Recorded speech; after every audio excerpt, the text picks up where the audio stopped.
Hello, welcome back to my channel, and welcome to yet another anti-haul, because that's the only thing I do on a consistent basis on my channel at this point. I apologize to any of y'all who are not a fan of this particular kind of content. Do not worry.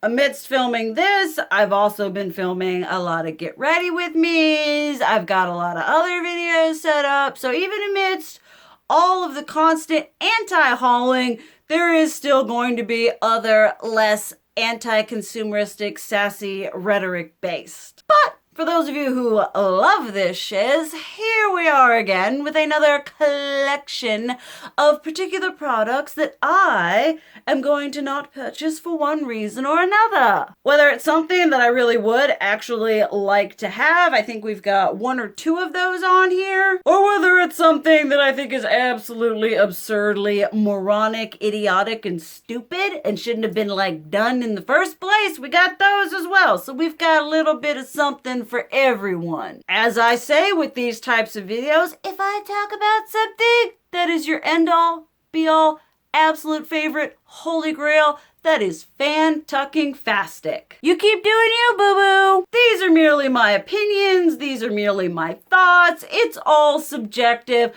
I'm just talking about, for me, for my whatevers, my purchasing needs at this point.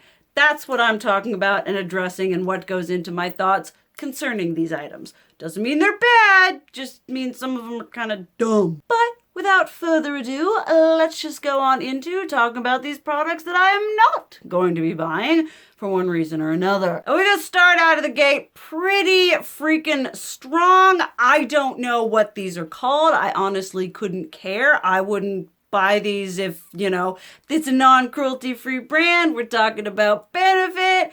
We're talking about those 4-pan face palettes they decided to release. Now, I have become accustomed and used to Benefit, burp squad, releasing big, giant, cumbersome holiday blush face product palettes about every year. They do some sort of incarnation. Typically, it includes a new thing that they've released along with a bunch of tried and true and favorite products. You got stuff like the Hoola, the Benefit Hoola, you got the Dandelion, now they got the Cookie, and they got all these things that they just bring it together and drop it into a palette. Well, this time around, they decided to do it a little bit differently, and instead of just, dropping everything into a palette, we're like, let's give them more concise. Let's give them more curated palettes, and I'm all down with that. More curated, less shiz, bring it on. But looking at these palettes, I mean, the first two, or it's either the first two or the last two, are basically interchangeable. You just look at, I'm like, okay, all right, they're the same type of shades, they're just done in different pan sizes. I mean, you could literally take those ones and just switch it all around and have almost the exact same face palette, just arranged differently. And the first one just looks pasty and boring. I applaud Benefit for trying to do something new for once. But if y'all remember, Benefit is on that list of brands that I talked about kind of not doing the best right now, kind of not really doing anything remarkable. I feel like this pretty much kind of falls under that. Oh, they're doing something, but it's neither remarkable or memorable. Not entirely sure why they decided to do these instead of the 6-pan. I mean, it's not holiday, so there is that. But these just don't look, they don't look, for me at least, they don't even look appealing. They don't look like a collection of colors that make me go, ooh, that's gonna make my complexion all kinds of pretty. Like, I was looking at those Artist Couture ones a couple of anti-hauls back, and I wanted to buy them because they were pretty. The packaging was cute. They had really nice colors. I was really tempted by those.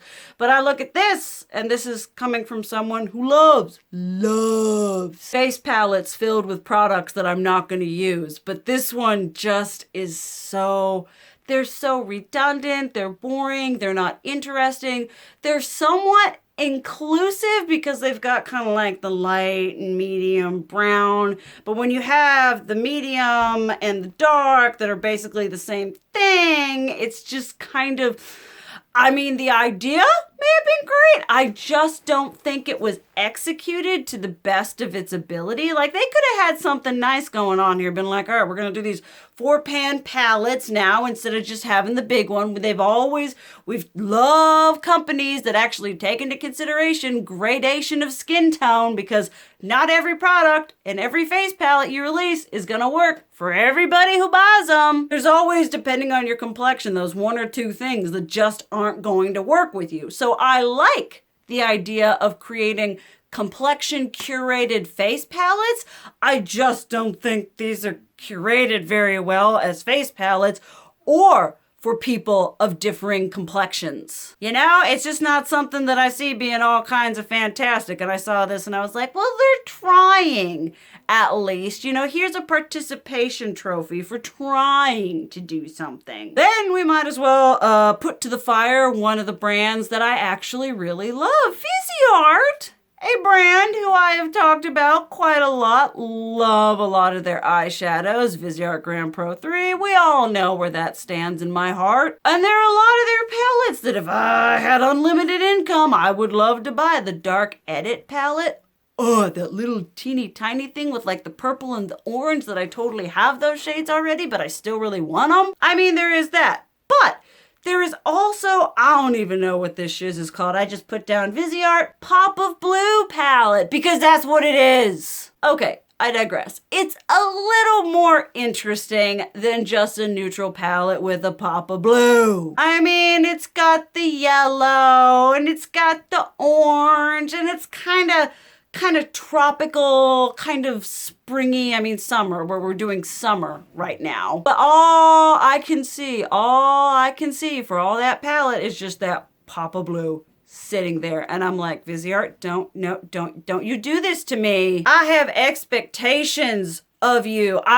You have a certain level of something that I have for you. And this is not it. We are not creating disgustingly overpriced pops of blue eyeshadow palettes. I beg of you, please don't make 2021 the year of pop of something palettes, but I've talked about at least 4 of these palettes that are just like, here's this nice, unassuming color story, and a lot of times it's unassuming and boring, but here's this pop of something. Oh boy, I don't have these particular shades with this particular pop of color. I need this. You all know I have talked about this. I've talked about it so many times on my channel. I despise the whole idea of the pop of color. I mean, if I want color, I'm just gonna go out and buy me some color. I don't need no neutral palette. I don't need no summery Fizzy Heart palette with a couple of interesting things and a big old pop of blue. I'm not buying basic palettes for the 1 or 2 bright, interesting colors that they give me. That's just not happening. I thought Fizzy Heart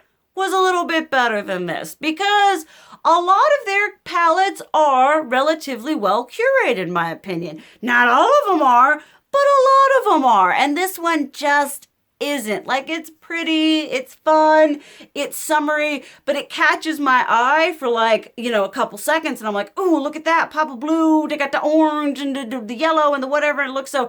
And then when I step back from it and I kind of, well, first you got to do the whole, you know, cover up the blue and be like, oh, that's really what the palette looks like. But after I step away from this thing, I'm just like, okay. All right, you know, you're intrigued for a second or 10 seconds or a couple minutes, and then it's gone. And you're like, okay, all right, whatever. It was kind of like a shock value palette where you see it and you're like, oh, wow, that's pretty. But then I was able to recover pretty quickly. Like, it's pretty, it's cute. It's a stupid palette with a pop of blue that I'm not gonna buy. I understand it adds intrigue and it adds interest to the palette. And I also understand that not everyone just goes straight balls to the wall color like I do. So I understand that clearly the demographic that they are working with this palette is not me. But at the same time, I still just don't think it's a pretty palette. I think I am just done with the whole pop of blue situation. I'm just like, we need to stop. I don't want to see no pops of blue. I want to see no pop of green. Don't want to see no purple, no pink, no nothing. Just make a palette, base it on its own merits instead of that one little trigger color that you use that makes everybody stop for a minute and go, oh, that's compelling. I just need y'all to stop doing it, okay? Okay, we're gonna talk about two other hotspot releases that discuss and go into two other things that I absolutely despise within the beauty community market. The first of which being, I don't even know who, I think it's a collaboration with somebody, but the Reeses Makeup collection. I believe this thing has like 2 palettes, it's got brushes, it's got something. I mean, I am someone who does enjoy a Reese's. Reese's are my husband's favorite candy. If he were into makeup, which he absolutely is not, maybe I would buy this for him, but it's absolutely nothing for me. You know that I have a lot of issues with food-themed makeup, and then I have a lot more issues with like licensed food-themed makeup. Like, it's one thing to be all like, here's a palette that's based on a birthday cake. And then you've got, you know, this whole like, well, here's a collection that's based on this licensed food thing that apparently everybody loves. Like I said, I do not doubt that within the next couple of years, we are eventually going to run out of food things to base our makeup collections on. I mean, at least we're gonna run out of all the fun ones. You know, we're gonna run out of the ones that are like, that's nostalgic, that's cute, I like that. We're gonna run out of those, and then we're gonna start going into the lower things, and we're gonna be like, behold! The uncooked chicken breast collection. I mean, I feel like if anyone was gonna do that collaboration, it was gonna be Tarte because they like making things pasty. But for this thing being just all kinds of Reese's, I think they've got 2 different like 6-pan palettes. I mean, it's not awful. It's not something that I look at and I'm like, well, at least they didn't put a blue in there for absolutely no reason. You know, they've got correlating colors, but at the same time, I don't need licensed food to market makeup to me. You know, I don't need to be compelled by like the Reese's, or if they were to do like Hershey's or, you know, anything like that. If anything, it makes me automatically think that the quality isn't invested in the actual makeup. What they're invested in is the marketing and the gimmickiness of it and the fact that people are going to buy it and review it just for the sake of the fact that it's, ooh, a Reese's collection. Like, does this not look like the shiz that Jeffree Star would review? Because it's weird, it's quirky, it's out there, and it causes a reaction. For me, that reaction is a little bit of ulcer creating all up in my whatever. But for other people, I'm sure it's their absolute bomb diggity shiznit, and I am not here to judge in any type of way. You buy what you want to buy, you do you. But for me, I see these every time I see, you know, food themed makeup, and then it's licensed food themed makeup, and I'm like, great, we've got Chipotle, we've got Reese's, we've had Hershey's. I mean, it's just, at this point in my life and my makeup whatevers, I just don't have the anything to be like, I'm gonna spend money on a Reese's makeup collection. Kind of the same conclusion I went with the SpongeBob Wet n Wild collection, where I saw that thing all up in its glory. It was a nearly freshly stacked little kiosk thing. I was looking at some of the things and I was like, that's cute, that's cute, that's cute. They had a SpongeBob highlighter, which I talked myself out of because in all honesty, I'm like, I'm buying it because it's a SpongeBob highlighter. I'm not buying it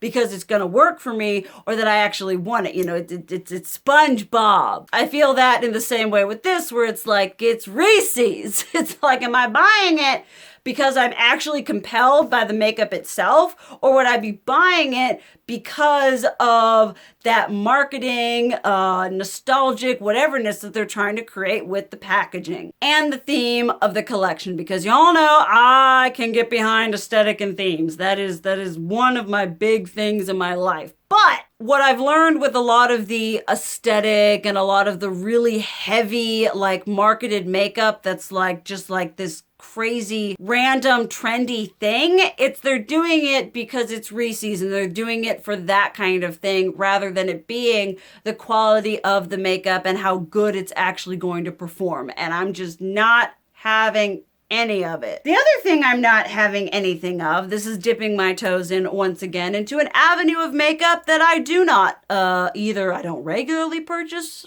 I don't like actually purchase it. We are, of course, going into Michelle Wang's territory. She does the high-end luxury side of makeup, which I do not. I do buy high-end. I have spent way too much money on makeup before, but I rarely, partly because the majority of them aren't cruelty-free. A lot of those high-end, clothing house makeup brands, a lot of their stuff isn't cruelty-free, which may call into question the ethics of their clothing lines as well, but that's a video for another time. Today, we're going to be addressing the Hermès $72 blushes. Now you all know your girl is a lover of blush. I'm a lover of single compact anything when it comes to making me a highlighter. Give me a blush. Whoo boy, for an extended period of time I was buying bronzers I never used. Why? Because I love single compacts. Just something about having those and getting them all lined up and all kinds of amazing in your makeup collection gives me all sorts of just feels. But when it comes to buying those compacts for my collection, I don't think I'm very inclined to spend $72 on one. This goes back to those, oh, was it Jimmy Choo, the $65 lipsticks? I mean, dang, I'll be going out, could you man, I got $72 blush on my face, I got $65 lipstick on my whatever, you know, I have $129 Natasha Denona on my lids, you know, it's just like this thing where I'm just like, I'm good. I am so stinking good. Do I think that Hermès has one of the absolutely most beautifully structured bags that if I were a millionaire, I would have one? Yes. But does that make me want to spend $72 on their fashion house overpriced blushes? I would put money on, if I were to get one of those blushes and I were to compare it to each formula of blush I have already in my collection, I'm pretty positive that I wouldn't find that it would be any more amazing than anything else I already have. I mean, probably to me, some of the most immaculately formulated blushes are like the KVD ones. We're talking Patrick Ta, Natasha Denona. You know, we've got some high-end prices, but high-end prices now, they ain't $72. High-end price, I have issues with this. I have talked about this before. I take object to these bougie house of whatever clothing brands who then decide they're gonna be like, all right, we're gonna take this and we're gonna put this capital into makeup and we're gonna make a blush $72.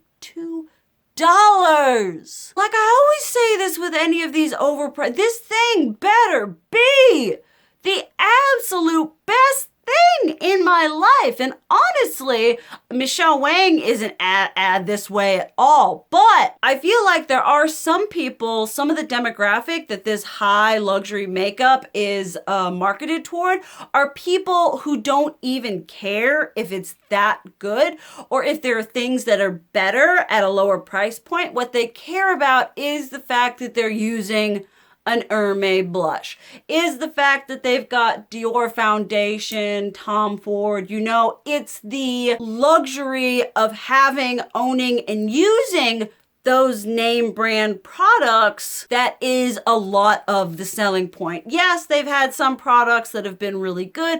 I'm not saying luxury products aren't good. They're just definitely not for me. And at the same time, I think that a lot of marketing that they use is based on their part of their demographic that just wants it because it's Hermès, because it's Yves Saint Laurent, you know? And that could just be me. Like I said, I am clearly not the demographic for these sorts of products. But I just think there comes a level, I mean, I completely understand that the majority of consumable products that aren't necessities are overpriced. Like we're talking, you know, clothes, you know, just necessity-based clothes, like anything that's a brand, are overpriced. You know, a lot of recreational purchases are just too much money. That's just the way consumerism is right now. But when you're coming all up in here and you're saying, I'm gonna put $72 on this blush, it had better be so stinking good. And if any of you bought this, have it, it is the most amazing formula, definitely let us know down below. But I have a hard time thinking that there is a blush formula, same with those lipsticks, that there is a blush formula worth $72. All right, let's talk about something a little less. This is actually something that I didn't see posted on Trend Mood. I was doing research for my Morphe's Ugliest palettes and my Morphe palettes I would buy if I didn't hate Morphe. And I was scrolling through their eyeshadow palettes and I thought of these things and I was like, oh, those look. I did not know that Morphe was trying to be Colourpop now. I understand that Colourpop does not have the market cornered on small monochromatic palettes, but I feel like they're at least somewhat well known for them. And when you have a company like Morphe make a design that looks, I mean, pretty stinking similar. At least Makeup Revolution had enough thought to make the pans like heart-shaped, which I thought was absolutely adorable. Pretty bummed when I found out the quality of those apparently wasn't very good. But then we've got Morphe all up in here being all like, well, if Colourpop can do it, we can do it. I don't like Morphe. You all know this. I've even made quite a few videos dedicated to my dislike of Morphe, and then to just see this, I was like, oh, all right, taking one out of the Colourpop books, okay. I mean, I don't even think they look as nice as the Colourpop ones. I don't think they're as nicely curated. I don't think they look, you know, they're just like, they look like a knockoff. They look like a Makeup Revolution. We're trying to be this company, but, you know, not. It looks cheap and it looks like a quick, well, you know, if Colourpop can do monochromatic palettes, then so can we. Okay, then if we're talking about Colourpop, we might as get all of the Colourpop out of the way. We've got Colourpop Quads, which are 4-pan palettes. They look kind of pretty. They look kind of boring. You all know that I love smaller curated palettes. I think 4-pan is a little bit small for my interests and whatevers. Maybe I'm too complicated or I'm not complicated enough to make my, you know, makeup routine or the way I do my makeup work with that. I didn't see any colors that looked really any kind of interesting. I don't think this is a dumb release. I think it's just something that I have absolutely no interest in. You all know that I think that Colourpop releases way too much, too many different things, too many different types of things. It's like every time you turn your head, they're always releasing something that's just like, they're like, we've got quads, we've got freaking liquid blushes, we've got cream highlighter sticks, and we've got a whole nother brand that's just skincare and like body related. I'm just like, okay. I mean, basically, I feel like Colourpop just wants to have the corner market on just about everything. They just really, really want to have a hold on every single type of makeup. They're like, you want liner? We got liner. You want lip? We got lip. We got cheeks. We got cream. We got powder. We got Super Shock. We got big eyeshadow palettes. We got little eyeshadow palettes. We got 20,000 different blush shades. What would you like? And I mean, that's great when you take into consideration they're an affordable brand that have a lot of different options, which is really nice. But Colourpop isn't the only affordable brand out there, and they're just trying to release enough stuff to just have an absolute huge amount of products available. And part of the problem with when you keep releasing so many different things is some of them aren't formulated very well. You know, there are just so many different little Colourpop things that keep popping up and happening, regardless of whether they're actually interesting, regardless of how many things they've already released, regardless of the market saturation. They're just releasing it. They don't care. And on top of that, I feel a little upset that I actually kind of like the Colourpop 5-pan palettes. These aren't the original ones they released. These are, I think, a collection of 5 new ones, and they look so, you all know, I saw that green one and I had a moment. I had a moment of, Oh, I have so many greens, but I probably don't have one of those greens in my collection, so that totally justifies me buying this useless thing. They had the purple one, the like bluey, mermaidy, greeny one, the pink one. You know, looking at those, I was like, those are cute. Those are cute. I would probably get use out of those so long as they were formulated in such a way that I don't tear my hair out while I'm using them. Because like I said, Colourpop releases a lot of stuff. And as such, there has been a lack of quality control. I've tried multiple Colourpop palettes of multiple size, and they're not as consistent as they used to be. And this is like 1-2 years ago is when they've become like inconsistent. Because I used to be able to buy any of the monochromatic palettes and be like, okay, all right, this is formulated the way it was all the way back to like the green one. And so even though there's a part of me that looks at these and I'm like, those are so cute. I'm like, how many little monochromatic moments can I have from Colourpop? Because y'all know I have got absolutely plenty of them. I have a butt ton of Colourpop monochromatic palettes. These ones just look cute. I was like, this is one of those things where I'm like, oh, you cute, but I'm poor and I'm trying to get my life together this year, so I can't buy you. You know, it's kind of a mutual thing, I think. It's just...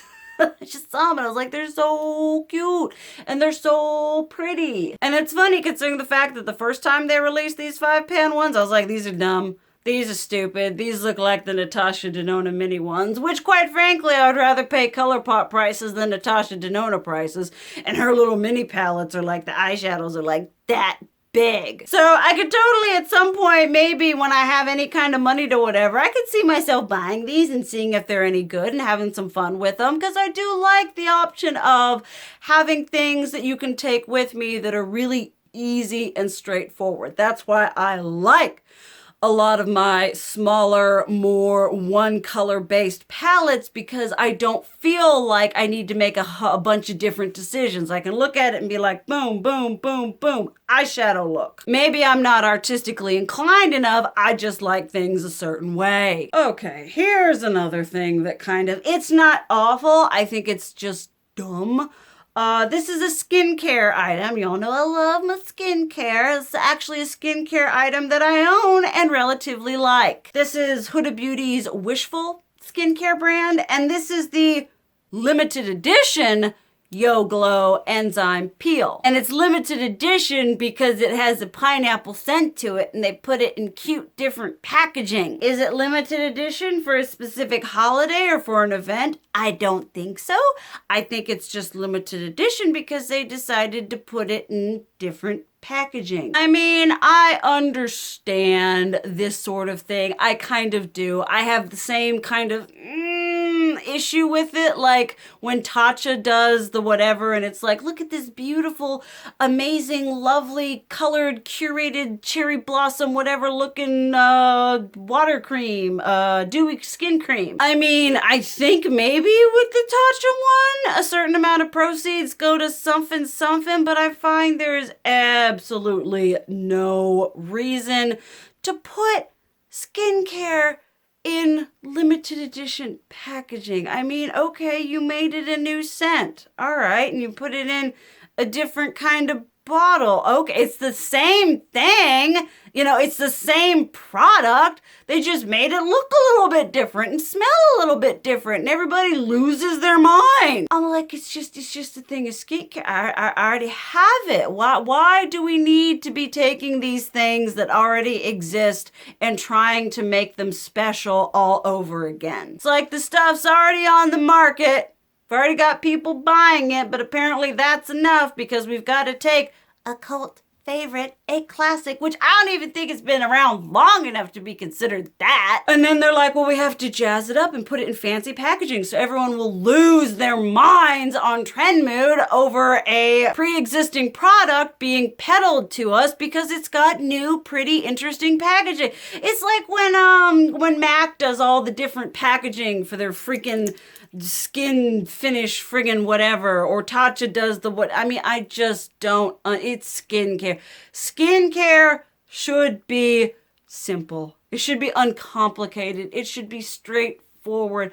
I don't need you people taking my skincare and putting it and give it to me in a yogurt tub. I have said this so many times. I don't need a bougie, expensive presentation container for my skincare. Give me the cheapest possible option and I will buy it because I'm buying it and I'm using it. You know, it's not gonna sit there and be all like, oh, look how pretty this is. I'm like, I'm gonna buy it. I'm gonna slather that shizzle on my face. You know what's gonna happen to that cute little pretty limited edition packet? It's going into trash or getting recycled, depending on what kind of skincare and who you buy from. But I just roll my eyes every time I see some company or someone super uber excited for a piece of pre-existing, it's not even just skincare, piece of pre-existing makeup that they're then going to take and they're going to do a little something to the outside of it to make it look interesting, and people are suddenly like, oh, this is the next best thing. And I'm like, it's the same thing. It's just got different packaging on it. And as much as I'm a person who I live for the aesthetic and I live for the packaging at the same time, I simply do not have the whatever to care about, you know, different fancy packaging for skincare. I mean, I like packaging. Packaging is great, but I feel like you can do good packaging without making it uber expensive and without taking something that already exists and slapping some kind of fancy whateverness on it and be like, look at this edition of it. And I'm like, it's the same product. It's just a different, it's going to get thrown away the same way that the first one did. It's like they're just dressing up the corpse of this makeup and they're like, all right, look how nice it's going to look when it's all gone. And it's like, all right, time to go to Valhalla, I guess. Like I said, the more I get into my makeup journey, the less impressed I am with just frills and extras and attempts to make it seem more than what it actually is. And that is what I have for you all for this particular anti-haul. I hope you all enjoyed it. I'm going to continue doing these until, you know, I'm in my grave. Would love to hear what y'all have to say about these products I talked about, as well as something that you have anti-hauled for one reason or another. But thank you guys so much for watching. I love you. And as always, keep it real. Mwah!